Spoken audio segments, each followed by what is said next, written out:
Kumusta po kayo mga kapamilya? Ako po si Ron Vilaro, ang best friend nyo sa kusina. Saan kaya tayo dadali ng panlasa natin today? Pwes, langhapin na po natin ang masarap na amoy at tayo nang mag-eat and run. Ron's Grill serves a combination of Filipino, Puerto Rican, and American dish. You order your food, you sing a song, and voila! Ayan na. Well, you get my point. Fast food eh. But I'm sure it's quality food on the run. Paalala lang po mga ka-nation, hindi po ako ang may-ari ng Ron's Grill. Nagkataon lang po na pareho ang pangalan ko at ng restaurant na ito. It's a small place, malapit po sa Jefferson Stop, Blue Line train station dito po sa Chicago. Ang balita ko, mas marami raw pong non-Filipinos ang kumakain dito sa Ron's Grill, especially pag lunchtime. And according to food blogs na nabasa ko, masarap daw ang pagkain nila, very nutritious and very quick. Ang staff ay very friendly, especially ang owner na si Carla. Talaga lang ha? Well, let's see for ourselves. I've never been here. This is my first time. And yours? Pasok. Hi. Hi. Are you Carla? I am. So you're the owner? I am one of the owners, yes. Oh, very nice. Okay. Well, give me a steak ibarito. Okay. In-order ko po yung steak ibarito, which is a Puerto Rican dish. It is a flattened sandwich made of plantains. Sa Pilipinas, ang tawag po saba. But normally, pareho rin naman po ng lasa. These are both boiling bananas or cooking bananas. Hindi po ito karaniwang kinakain ng hilaw at mapakla ang dating. So, flattened plantains with steak underneath. Para siyang isang malaking Big Mac. Ni hamburger, of course, na hindi tinapay in between, kundi plantains. Never tried this before, but I'd say it's really good. Yung garlic mayo nila, lasap na lasap mo, and the steak is very tender. What it goes well with the onions and the tomatoes, at saka crispy yung kanilang lettuce. Hindi ako magtataka din if this is the #1 bestseller ng Ron's Grill. Kasi masarap naman talaga. The portion size is big.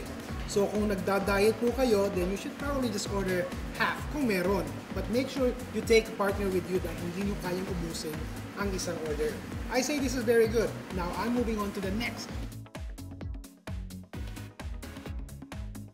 Karamihan po sa mga ayaw kumain ng isda, ang reason kasi malansa. But this one is not. It's grilled perfectly. As you can see, wala namang arte, di ba? Meron lang mayo, lettuce, and there's your burger right there. Alright, and then just take onion rings. Salmon burger comes with onion rings. Hindi siya greasy, and it's not heavy, it's light.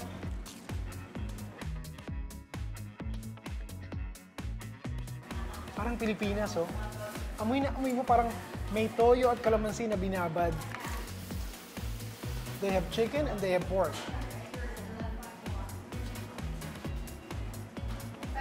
Nice. Chicken breast. Matamis, maalat. I like that. Yung charred look, maganda. Let's try the pork barbecue. Parang sa Pilipinas, oh. Ang sarap. Malambot na matamis. Hindi siya overcooked. I can finish this. Pero dapat may suka.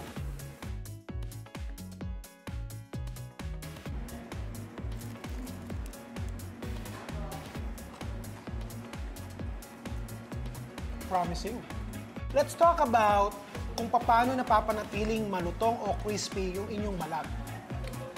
Dapat po, fresh ang oil nyo, okay? Tapos, it has to be at a certain degree, like 350 degrees Fahrenheit. You can either use canola, vegetable oil, o kaya peanut oil. And when you fry it, you don't fry it for a long time.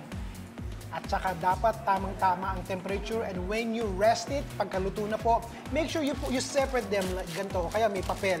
Kasi what it does is it steams on the side, leaving you a very soggy or sometimes oily egg roll or turon katulad nito. Personally, ako, kung gusto kong maging social ang dating nito, what I would do is after dredging it in sugar or sometimes with cinnamon or nutmeg, wrapping it, bago ko siya i-fry, nilagyan ko pa siya ng konting asukal para nandun yung caramelization sa labas. It looks beautiful. And to top it all, kung meron pa kayong time, why don't you make a chocolate sauce, i-dip nyo, and before you serve it, maglagay kayo ng konting sea salt. Ang dating niyan is salted chocolate dip turon. O, diba? Social ang dating, bago ng dish. Hindi lang mga Pilipinos ang mag-i-enjoy, pati na rin ang mga non-Pinoy guests nyo. Very good. Ay nako, isa na namang tummy feeling segment mga ka-nation. B-U-S-O-G, all in caps, busog. Nag-enjoy po sana kayo at mga kapamilya, paalala lang po, kung meron kayong mga restaurants o mga kababayan natin na nagtatrabaho in the food industry na kayang-kaya po nating ipagmalaki sa buong mundo, please send or post me a detailed message sa aking pong bagong-bagong Chef Ron Bilaro Facebook page. Who knows, next week, kayo na ang kasama ko at sabay nating puntahan to. Tikman ng malaman. Maraming salamat kay Olivia Quito ng O Skincare, Dr. Tina Sagil, Jean, Jolina, and Gloria ng Monet Salon, Las Vegas. At sa inyo po lahat mga kaibigan, ito po si Ron Bilaro, ang best friend nyo sa kusina. Samahan niyo po ako ulit sa ating weekly food adventure next week, dito lang sa Eat and Ron.